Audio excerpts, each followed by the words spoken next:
Welcome back. Aujourd'hui, je vais vous parler d'une grand-mère très spéciale qui a su prouver à son petit-fils que la magie existe. Très rapidement, on va entrer dans le vif du sujet. Si vous aimez ce type de vidéo mais que vous n'êtes pas encore abonné, n'hésitez pas à le faire en cliquant juste en dessous de la vidéo et en activant la cloche de notification pour être averti de toute nouvelle vidéo. Donc c'est Dylan qui nous explique qu'il est quelqu'un de très sceptique généralement. Il croit pas du tout en tout ce qui est paranormal, tout ce qui est magie, etc. Mais après cette expérience-là, il a complètement changé de vision de vie parce que ça lui a vraiment prouvé qu'il y a un côté de la vie un petit peu étrange, un petit peu mystérieux qu'on peut pas toujours expliquer. Donc il nous explique que quand il avait 10 ans, souvent sa grand-mère le gardait pendant l'été quand ses parents devaient aller travailler. Donc il faisait beaucoup d'activités et comme il était un gentil petit-fils, eh bien quand sa grand-mère était fatiguée, qu'elle avait des douleurs arthritiques, ben il proposait toujours de lui faire un massage. Donc cette journée-là, il lui a fait un petit massage de pied pour soulager un petit peu ses douleurs. Et elle, pour le remercier, elle lui a dit « Qu'est-ce que tu voudrais comme cadeau en échange du gentil massage que tu m'as fait? » Et lui, comme tout petit garçon de 10 ans à cette époque, eh ben, il était fan de Star Wars. Du coup, il lui dit qu'il veut une figurine de Star Wars. Elle lui dit « Ok, une figurine de Star Wars, mais laquelle exactement? J'ai besoin du nom exact. » Donc il lui dit qu'il veut une figurine de Kit Fisto. Bon, je suis pas une fan de Star Wars, donc je sais pas trop c'est qui. Mais apparemment, c'est un personnage de Star Wars. Elle lui dit d'accord, donc assis-toi sur le canapé et elle est partie s'asseoir sur une chaise de l'autre côté du salon, en face de lui, et lui a demandé lève le coussin qui est à côté de toi, le premier coussin du canapé. Donc lui, bon, il a levé le premier coussin du canapé et évidemment, ben il y avait rien. Forcément, il était un petit peu déçu, mais elle lui dit remets le coussin à sa place. Donc il lui a obéi, il a remis le coussin à sa place, puis elle a joint ses mains ensemble et elle a formulé sa fameuse phrase magique et a jeté sa tête en arrière et a dit pouf, maintenant regarde de nouveau. Il lui a obéi, il a regardé en dessous du coussin et il a vu la figurine de Kit Fisto qu'il avait demandé à sa grand-mère. Donc là, il était complètement choqué parce que c'est l'exacte figurine qu'il lui a demandé, puis sa grand-mère, elle est pas du tout fan de Star Wars non plus, puis elle connaît même pas Star Wars, quoi. C'est même pas sa génération, c'est pas le type de film qu'elle aime regarder. Elle peut pas connaître le personnage, elle aurait pas pu savoir en fait ce qu'il voulait exactement, donc c'est pour ça qu'il est très surpris que ça ait fonctionné. Et il nous précise surtout qu'ils étaient absolument seuls à la maison. Et de la manière dont les pièces sont disposées chez sa grand-mère, il aurait vu si quelqu'un était arrivé d'un endroit ou d'un autre pour glisser la figurine ou quoi que ce soit. Mais attendez, il y a plus que ça. Il nous raconte une deuxième fois où sa grand-mère a fait quelque chose de magique comme ça. Cette fois, ça s'est passé un petit peu plus tard quand il était adolescent. Et encore une fois, il était chez sa grand-mère, donc pour passer la journée avec elle. Et elle lui a dit pose ton portefeuille sur la table et va t'asseoir. Donc il a posé son portefeuille sur la table, il s'est assis dans le canapé et sa grand-mère est allée s'asseoir sur la chaise de l'autre côté du salon. Donc lui, il nous dit qu'il se rappelle très clairement que dans son portefeuille à l'époque, il y avait 9 $ en pièces de monnaie, il y avait sa carte d'identité et quelques cartes cadeaux de certains magasins. Donc sa grand-mère fait la même chose que la dernière fois, elle baisse sa tête, elle dit sa phrase magique, puis elle ouvre les yeux et lui dit « Pouf !»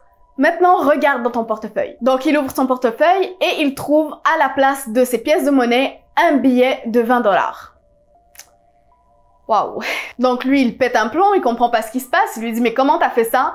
Il veut comprendre un petit peu le truc parce qu'à ce point-là, il pense toujours que elle l'a eu avec un truc, elle a fait quelque chose, un tour de passe-passe, un truc comme ça, pour pouvoir remplacer son argent par un billet de 20 $. Elle lui dit non, il y a aucun tour de passe-passe, c'est tout simplement grâce au Magic Man. Donc le Magic Man, c'est l'homme magique et apparemment l'homme magique l'aide à effectuer ses tours de magie. Bon, Dylan la croit pas trop, il lui dit oui, c'est ça, tu te fiches de moi. Donc la journée passe et à un moment donné, sa grand-mère doit aller promener le chien et à ce moment-là, il décide de vérifier un petit peu la maison, de voir s'il y a des tours de passe-passe cachés quelque part qui prouvent qu'elle a fait ça genre avec un truc de magicien, un truc comme ça, parce qu'il croit vraiment pas en fait que ce soit de la vraie magie, il croit pas du tout au paranormal. Donc il cherche partout dans tous les tiroirs, etc. mais il trouve rien. Donc après avoir tout essayé, il se dit ben tu sais quoi, je vais tester sa fameuse phrase magique et je vais voir est-ce que c'est réel ou pas. Donc évidemment il croyait pas du tout que ça allait marcher, mais il voulait simplement dire à sa grand-mère haha j'ai testé ton truc et ça marche pas, c'est bidon. Donc il va s'asseoir à la même place où elle s'était assise elle la dernière fois, donc sur la chaise. Il a posé le portefeuille devant lui sur la table, donc il voyait tout devant lui. Sa grand-mère était toujours loin dehors, donc il y avait personne dans la maison. Et il a récité sa phrase magique en demandant au Magic Man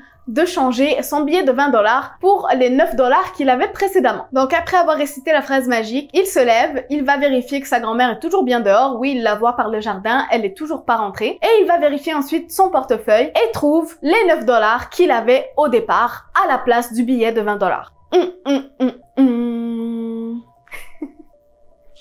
Là, il est comme un fou. Dès que sa grand-mère rentre après avoir promené le chien, il saute sur elle et lui dit « Mais comment t'as fait? Comment ça se fait? Ça marche ton truc?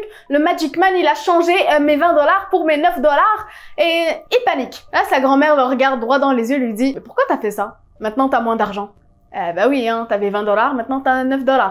Pas très malin. Mais en tout cas, elle est absolument pas surprise que ça ait marché, vu que ça marche toujours pour elle. Mais bon, il voulait essayer de voir si ça marchait vraiment ou pas, et puis du coup, il a eu sa preuve, ça marche. Il était content de voir que le truc marche vraiment, et du coup qu'ils ont des genres de pouvoirs magiques ou quelque chose comme ça, mais en tout cas de voir que la magie existe. Donc il a demandé à sa grand-mère, est-ce que tu peux me le rechanger encore pour le 20 $?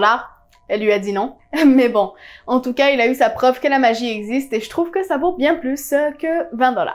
Par la suite, il a parlé un petit peu avec son père, donc le fils de sa grand-mère. Il a parlé aussi avec différents membres de sa famille et lui ont tous confirmé que oui, depuis qu'ils sont petits, sa grand-mère fait des choses comme ça. Elle arrive à faire apparaître des choses de nulle part. Souvent, c'était des bonbons, par exemple, ou des jouets pour les autres, des petits trucs, des petits cadeaux pour les enfants, pour les autres. Et ils n'ont jamais su expliquer comment elle faisait ça. Tout le monde lui a aussi confirmé, ses oncles, tantes, etc., qu'ils voyaient qu'elle avait des dons un petit peu psychiques, comme si elle était une voyante, comme si, en tout cas, elle avait des dons au-delà du normal, donc vraiment paranormal. Et pour lui, c'est vraiment cet événement-là qui l'a amené à croire à tout ce qui est paranormal, tout ce qui est magie, ou en tout cas à croire à une puissance supérieure que ce qu'on peut voir simplement dans la vie, à voir qu'il y a plus que le monde matériel en fait en face de nous. Donc il sait toujours pas qui est ce Magic Man dont sa grand-mère parlait, ou ce qu'il en est réellement en fait. Malheureusement, sa grand-mère elle est décédée maintenant, donc il peut pas avoir plus de détails que ça. Mais c'est quelque chose qui l'a vraiment marqué dans sa vie, qui a ouvert son esprit à tout un autre monde de possibilités. Bien des années plus tard,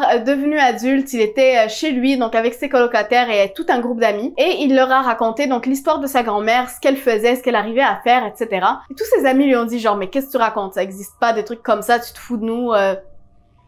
Forcément, ils l'ont pas cru du tout. Mais du coup, lui, il a voulu leur prouver. Donc, il leur a dit, OK, on va tester le truc maintenant. Je vais faire ce que ma grand-mère faisait et je vais vous montrer que le Magic Man existe. Donc, ils ont décidé qu'ils allaient demander au Magic Man de mettre 5 $ ou un objet qui vaut 5 $ à l'extérieur de leur fenêtre. Donc, lui, il vit au 2e étage et pour être sûr qu'il y aura pas de triche, que personne va aller mettre un objet, etc., ils se sont dit qu'ils vont choisir de demander au Magic Man de poser l'objet de 5 $ ou le billet de 5 $ sur l'extérieur de la fenêtre de leur appartement. Donc vous savez, il y a la fenêtre, une grande fenêtre, et il y a une moulure de fenêtre à l'extérieur qui est quand même assez grande pour qu'on puisse y poser des petits objets ou des petits trucs comme ça. Donc Dylan, il a dit sa fameuse phrase magique, puis ils sont tous partis faire d'autres trucs, et environ 30 minutes plus tard, quand ils sont revenus dans la chambre à côté de la fenêtre, il a ouvert la fenêtre pour voir ce qu'il y avait à l'extérieur, et il a trouvé une spatule.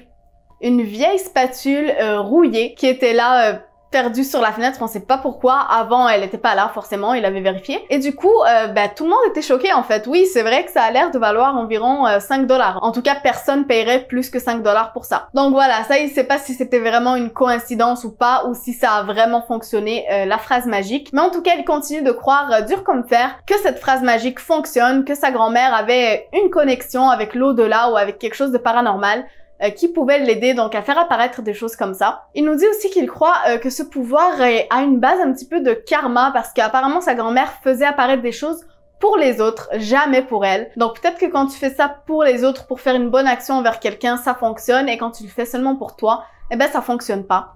En tout cas, c'est sa théorie. Je suis sûre que vous vous demandez c'est quoi cette fameuse phrase magique. Approchez. La fameuse phrase magique, c'est Abracadabra alakazam, this message is for the Magic Man. Donc traduction, abracadabra alakazam, ce message est pour l'homme magique. On se dit tous que ça a l'air complètement fake, et lui aussi pensait que c'était complètement fake vu la phrase magique ridicule comme ça, mais apparemment pour lui, ça a marché. Donc à vous d'y croire ou non, essayez à la maison, après tout on sait jamais. Dylan, lui en tout cas, avait une grand-mère très spéciale qui avait visiblement un lien avec l'au-delà, et je trouve ça vraiment fascinant. Moi personnellement, j'adore tout ce qui touche au paranormal, donc ce type de témoignage, moi, ça me fait kiffer. J'espère que ça vous aura plu à vous aussi. Si vous aussi vous avez une grand-mère comme ça ou un membre dans votre famille qui a des dons un petit peu spéciaux, racontez-moi ça en commentaire, des choses incroyables comme ça qui vous sont arrivées pour lesquelles vous n'avez pas d'explication logique. Je veux tout savoir. Et en attendant, si vous avez aimé la vidéo, likez-la, partagez-la et abonnez-vous en cliquant sur la cloche de notification pour être sûr de ne manquer aucune de mes prochaines vidéos, et vous ferez partie de ma YouTube Family.